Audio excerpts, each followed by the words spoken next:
Go ahead, Mr. Almer. Yes, Your Honor. I had the opportunity to speak to Mr. Street about his citation. It's my understanding that the property basis of this citation is a property that Mr. Street does own, but he does rent out to tenants. It's my understanding as well that he has been in the process of trying to clean up the property at this time and is currently using certain portions of the property to store certain items, but he has informed me that he does have the intention on getting things cleaned up, although as you unfortunately may be able to tell, he does have some injury right now that makes it difficult for him to do so. As such, Your Honor, we have offered him a deferred prosecution of 3 months, Your Honor, requiring him to come into compliance within that 3-month period and stay in compliance by the final date of the 3rd month, in which it's my understanding that Mr. Street intends to accept. Okay. Thank you for all of that. And I'm pulling up the deferred prosecution agreement right now, Mr. Street. So what the prosecutor has indicated that is if you were to enter into the deferred prosecution agreement for a 3-month term, the case would stay open. You're not required to plead guilty to anything. The case just stays open for that 3 months. You're both giving up rights. He's giving up the right to pursue the case right now. Yeah. You're giving up the right to have a resolution right now. Yeah. But the resolution could become permanent if you get the property into compliance and says if the defendant's property would have to be into compliance within the 3-month period.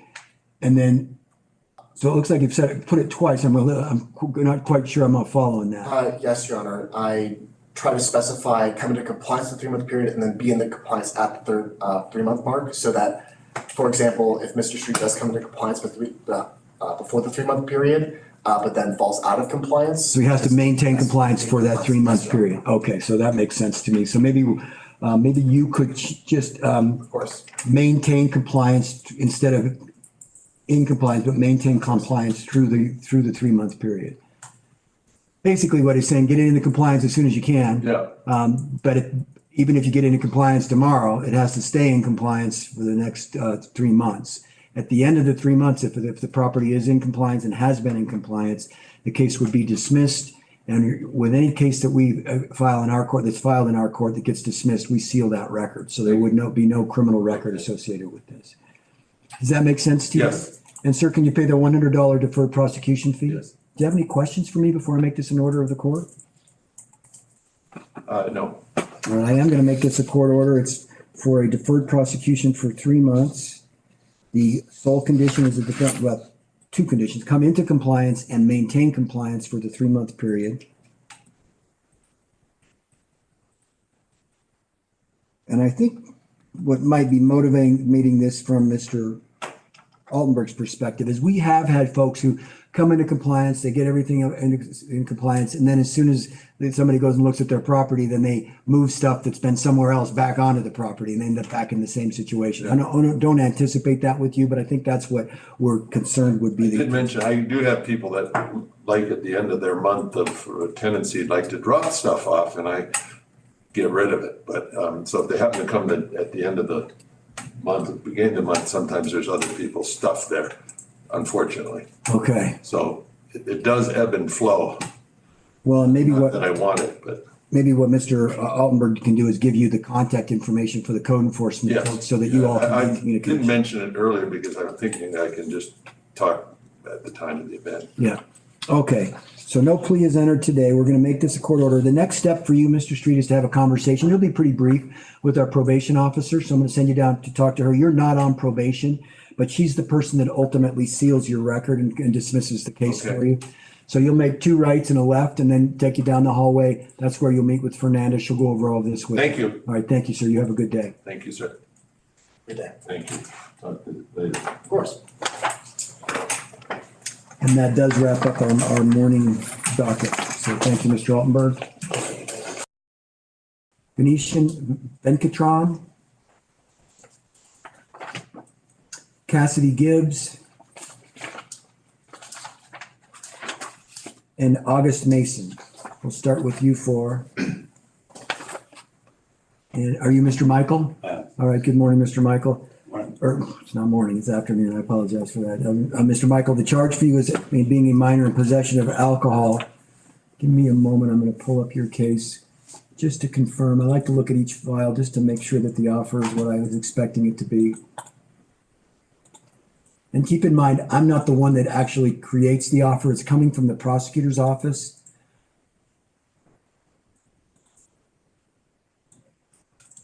But they have offered you what's called a deferred prosecution. And my expectation is perhaps all of you that are here in the courtroom will be eligible for the deferred prosecution from the prosecutor's office. So if you'll just kind of pay attention to the questions that come up and what I'm describing to each individual, it'll make your process a little more clear for you. A deferred prosecution is for 6 months in this particular case, Mr. Michael. You're not required to plead guilty to anything. The case will stay open for 6 months if you agree to the offer.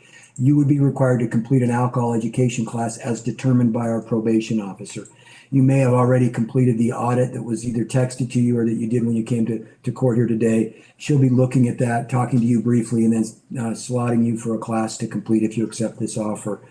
In order to earn a dismissal of your case through the deferred prosecution, you're required to complete the class, and you're required to go through the period without any other similar violations of alcohol-related violations.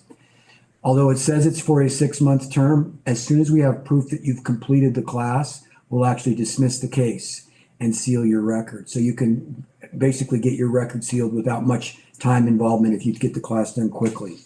So that's an option for you. There is a $100 fee associated with the deferred prosecution if you decide to accept it. And there will be a fee that will be added to your bill at the university if you take the class through health promotions that is ordered by our probation officer. So the question for you is, do you want to accept that offer, or do you have any questions about it? I'll accept that offer. All right. Any questions for me? No questions, Have Judge. you been contacted by CU yet? I'm not a CU student. Oh, you're not. Okay. Thank you for sharing that. I appreciate that. Do you go to school somewhere else locally, or are you working, or? I'm going abroad in Barcelona. Okay. And when are you leaving to go abroad? 2 days. In 2 days.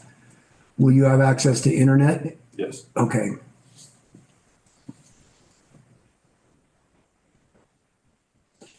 So you'll be assigned a slightly different class than our CU students will be assigned. It'll be an online class that you'll be able to take via the internet. And I'm glad you shared with me that you're not a CU student. And the same for everybody. Let me know, number one, if you've heard from CU, if you are a CU student, and let me know if you're not a CU student. And can you pay that $100 deferred prosecution fee today? Yes, Judge. I'm wondering if I even asked you, did you want to accept the agreement? I asked you some other questions. Did you say you wanted to accept the agreement? Sometimes as you get my age, you forget what you've asked. Okay, so you do want to accept it. We're going to make this an order of the court. It'll be for the 6-month term. You'll be given a much earlier date, which will be the due date for completing that class. So make sure you comply with that obligation, and our probation officer will go over that with you here in just a few moments. Technically, you're not on probation, but we do have our probation officer monitor the file so that she can secure the dismissal for you and seal your record at the end of the period, or when she gets proof that you've completed the class. And in your case, it'll be the online class that's offered by either ISAE or NCTI.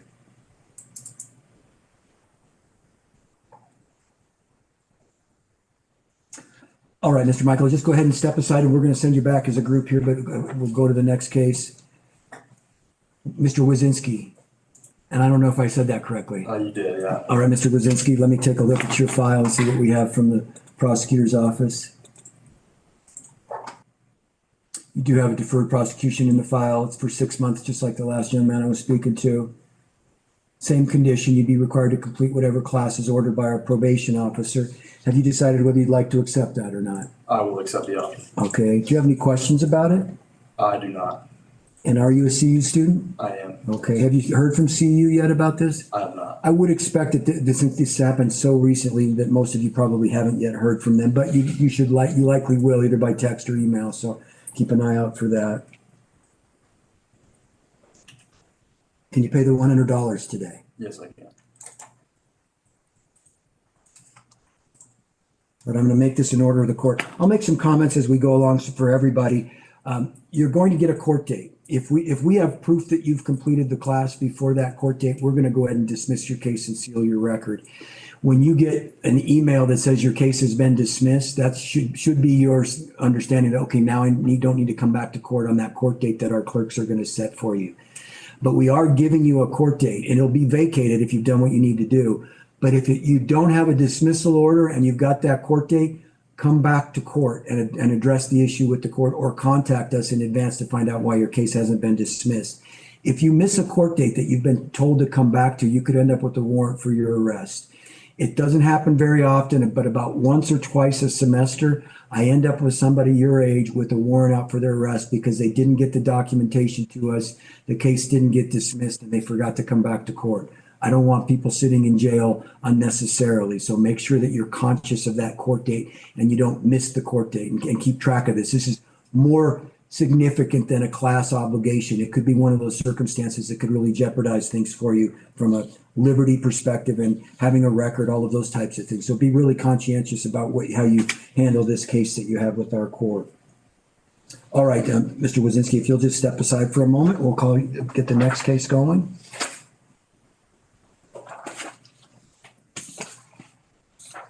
Ganeshan Venkatram? Sir. Good afternoon. I'm not sure if I said your last name correct. Oh, you said it correct. All right, good. Mr. Venkatram, you also have a charge of possession or consumption of alcohol by someone under the age of 21. Let me just double check that they have the same offer for you. There is a deferred prosecution offer in the file. It is for the 6-month term.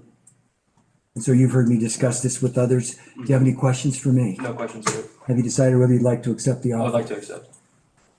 And can you pay that $100 fee? Yes, sir.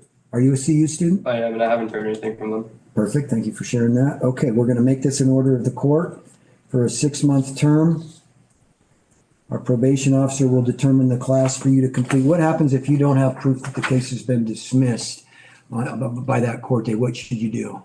Contact the court. I think that's probably good advice. And if you don't hear from us, make sure you come so you don't end up with a warrant, right? Mhm. Okay. All right, good. If you'll just step aside for a moment, we'll call the next case. Cassidy Gibbs. Good afternoon, Ms. Gibbs. Hi. A quick look at your file. You also have a deferred prosecution available from the prosecutor's office. It's for a 6-month term in same conditions as the others. Have you decided whether you'd like to accept that or not? Yeah, I'd like to accept. Okay. Do you have any questions for me? No. Can you pay that $100 fee? Yeah.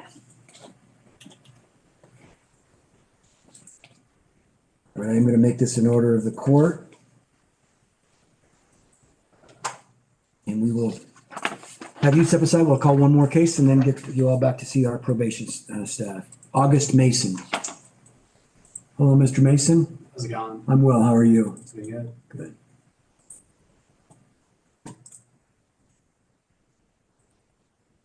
Taking a quick look here. You have a deferred prosecution in your file, same conditions, just the obligation not to have any other similar violations during this 6-month term and then to complete whatever class is ordered. So have you decided whether you'd like to accept that or not? Yeah, I'd like to accept that. Any questions before we go forward? So CU's gonna email me or text me something. That's right. It may take them a week or two to get Okay. caught up. School year starts and then they get inundated with Yeah. the information, but don't be surprised if they contact you. What I would say to all of you is once we've told you what level class to complete for alcohol or substance use, make sure you share that information with them. That will guide their decision. Hopefully they'll choose the same level class for you. So make sure you share that with them. And then is there like once you complete the class, does it automatically send it to the court and everything? It does not. So you have the obligation of, when you get that certificate, to email it to Fernanda, who you'll meet here in just a few moments. I'm glad you asked that question because a lot of times people are confused and they think that we just automatically get it from health promotions. We may have some of that information that gets shared in a broad database, but we do put the obligation on the defendant to make sure that you get that document to us. And can you pay the $100 fee today? Yes, I can. I'm going to have you pay that. We'll place you on the deferred prosecution for the 6-month term. And then I'm going to send all of you back to meet with our probation staff. So you're going to, as you exit here, are we going to walk them back or do we want you just to send them? I can walk Are you walking back, Leslie? Okay, so Leslie's just going to walk you back, do a quick handoff to Fernanda and get you on your way. All right, thank you all.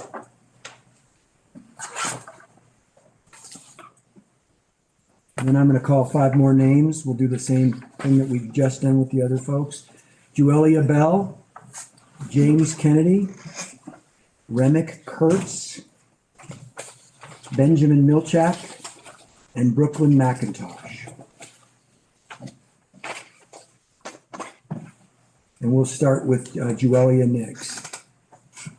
Hello, Ms. Nix. Did I say your name correctly? It's Julia. Julia, okay, just a different spelling. Yes. Okay, thank you for that. Yes, sir.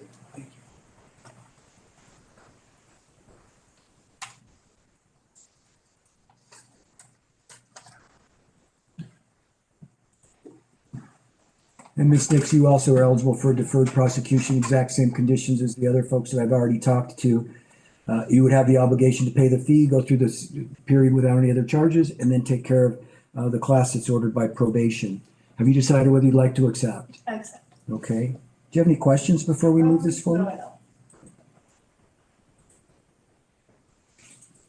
And I'm assuming you're a CU student, is that No, correct? I'm not. You're not, okay. Are you in school somewhere else or are you I'm not working? in college. Okay. And how old are you? I'm 19. 19, okay. Thank you for that. So it'll be the same as that other young man I spoke to earlier, which is the obligation to complete the online class. And can you pay that $100 fee today? All right. We'll place you on the deferred prosecution for the 6-month term. And then if you'll just step aside for a moment, we'll call the next case. James Kennedy. I'm actually Adam Kennedy. I can explain it. Yeah, why don't you? Because it looks like it was issued to James Kennedy, or at least the officer did that. Let me take a quick look. So, may I explain? Yes, go ahead. I have a twin brother. Okay, We both got cited, but then when we got to court, they told him his got dismissed because they messed up the filing, and that I was going, but you just called his name, so I'm not sure. oh, that's interesting. Okay, so I have, let me take a look here. Yeah, I think Nick, what we did is printed out a face sheet for James, but I have Adam in our system. Let me just I'm gonna just double check what happened with James' cases, but you said his was dismissed. I just want to double check that.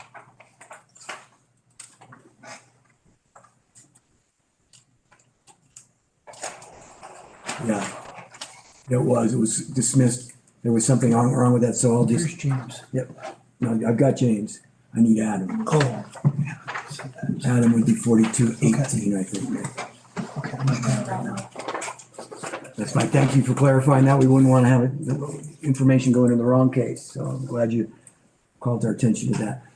I'm going to go back to it though. Again, it'll be 4218.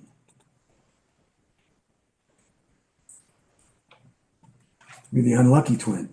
Yeah. It all balances out probably, but let me take a look here. Yeah, you do have a deferred prosecution offer in your case, Mr. Kennedy, and it is for the 6-month term. You'd be expected to complete the class that's ordered by our probation officer and then have to go through that period without any other charges. Have you decided whether you'd like to accept that offer? Yeah. Do you want to do that? Okay. And can you pay the $100 fee today? Do you have any questions for me?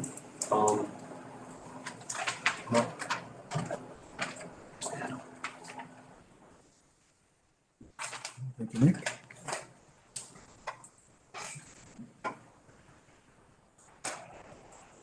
And technically, there were 2 charges. There was a charge of possession of alcohol by a minor and a possession and consumption of alcohol in public.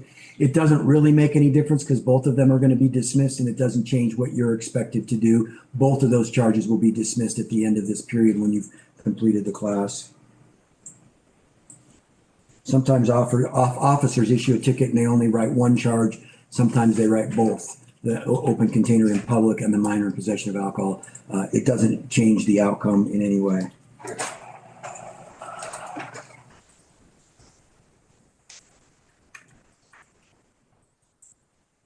And I didn't ask you, but are you a CU student? Yeah. Okay, so you'll be given a class that you can take through the university. And if you'll just step aside for a moment, we'll call the next case. Remick Kurtz. How's it going? I'm well. How are you, Mr. Kurtz? I'm doing good. Good. Let me take a quick look and see what we have here.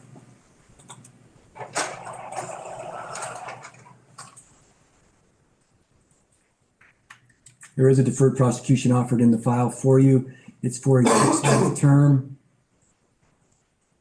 Conditions exactly the same as the other folks that I've talked to. Have you decided whether you'd like to accept it or not? I'd like to accept. And can you pay that $100 fee today? Yes, Judge. Okay.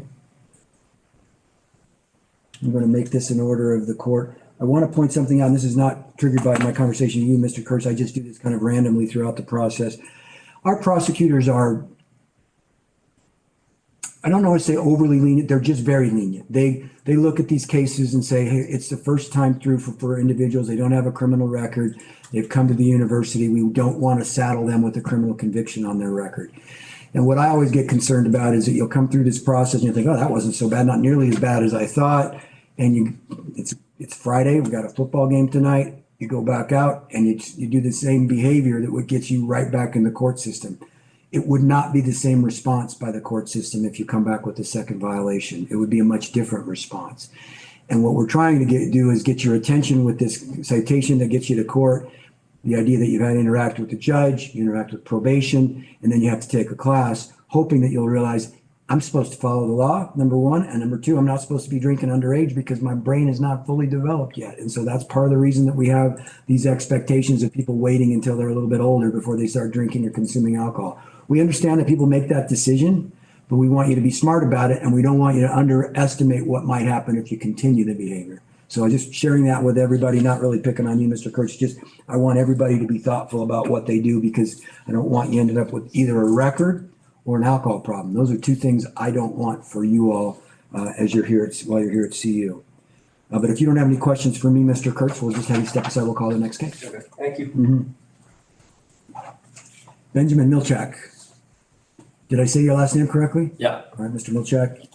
You have two charges, but similar to the other folks, you are eligible for the deferred prosecution.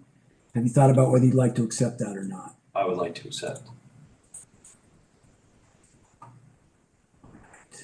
And there are no different conditions. The conditions are exactly the same. It's a 6-month deferred prosecution. Can you pay that $100 fee today? I can't, yeah. Any questions for me? I do not. And are you a CU student? I am. Good enough. Okay. If you'll step aside, we'll get you the last case called, and then we'll get you all to see our probation officer. Brooklyn McIntosh. Hi. Hello, Miss McIntosh. Deferred prosecution offer in the file for you. Same conditions. So you are eligible to accept that. Have you decided whether you'd like to? Yeah, I'd like to. Okay, and can you pay the $100 fee today? Do you have any questions before we move this forward? Nope. All right, I'll encourage all of you, once you get your class selected, get yourself signed up. You could probably do it this afternoon or do it at least by early next week, because I'm going to see a lot of people on Tuesday, and I'm going to see even more of them on next Friday. So between now and next Friday, you should definitely get yourself signed up for that class. But I'm going to send this group of 5 back to probation. Leslie's going to walk you back there, and then I'll get you on your way.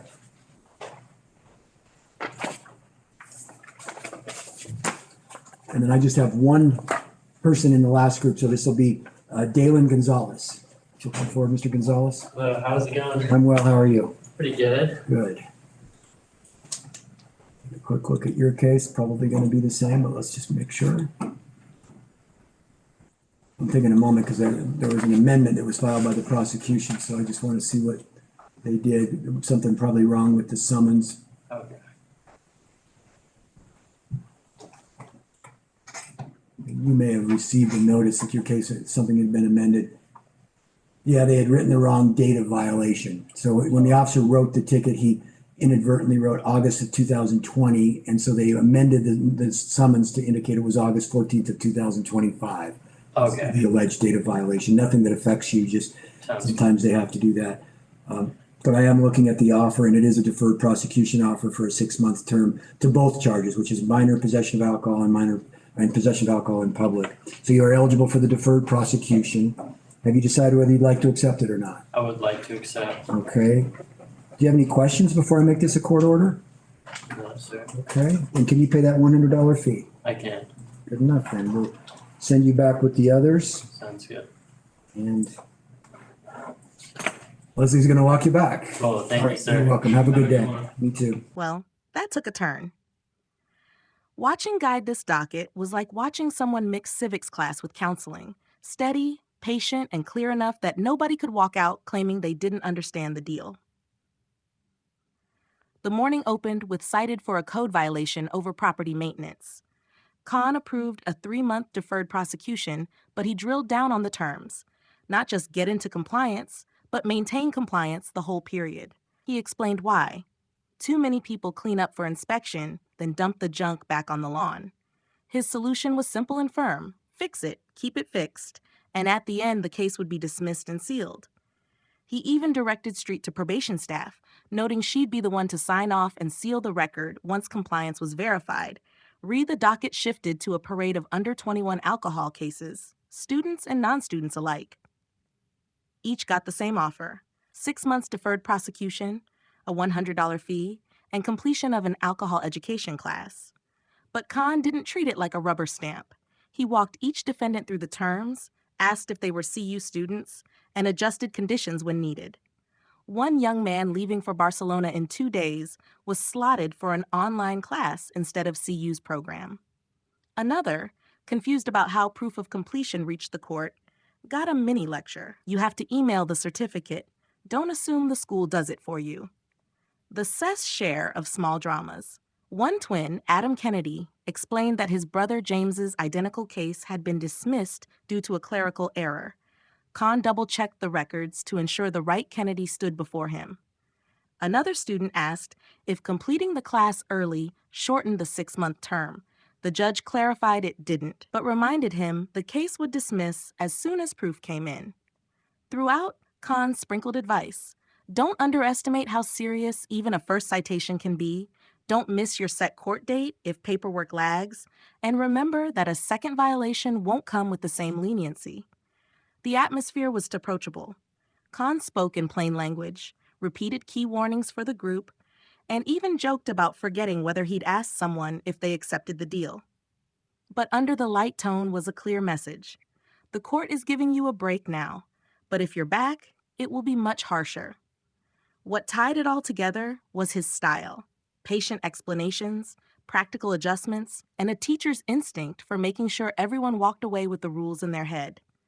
This wasn't about theatrics. It was about clarity, accountability, and nudging young defendants to treat one mistake as a wake-up call rather than the start of a pattern. If you found this hearing insightful, consider subscribing, hitting the bell, and letting me know your thoughts in the comments below. I read every one.